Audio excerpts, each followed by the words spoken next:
Il y a eu le match de dimanche et les décisions arbitrales, et j'ai l'impression qu'il y a quelques dossiers qui traînaient depuis plusieurs semaines. Ouais. C'est pas digéré du tout.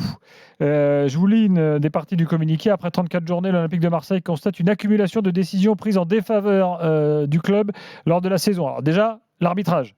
On demande une uniformité dans l'application des règles de la VAR, parce qu'ils ont dit, regardez, Suarez, on le siffle, alors que Chotard, exactement la même action lors du match Lyon-Montpellier, on ne siffle pas. Alors qu'est-ce que ça veut dire? Donc ils prennent des exemples comme ça très précis. Ensuite, l'OM n'est pas content concernant le calendrier.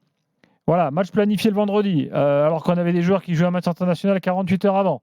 La finale de la Coupe de France, voilà, pas content.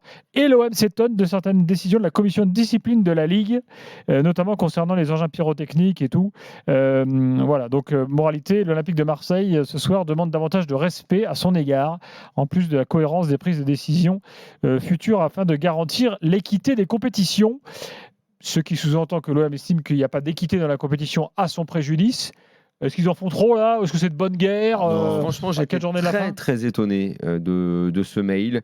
Je peux trouver, effectivement, je l'ai dit hier soir, que dans le match contre Lens, ce que j'ai dit, je le répète, si moi je suis arbitre, je ne siffle pas, mais je comprends qu'on puisse siffler ça, il n'y a pas énorme scandale. Le problème, c'est pas de siffler, le problème, c'est d'être appelé pour voir cette action.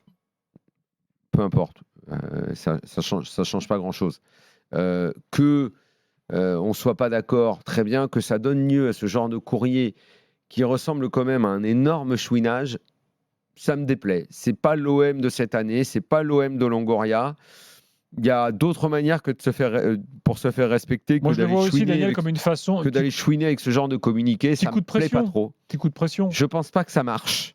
Je suis pas sûr que ça marche. C'est pas une méthode qui me plaît beaucoup. Voilà. Non, mais c'est clair que Daniel a raison sur le principe. Après, ça s'appelle tout simplement de la frustration.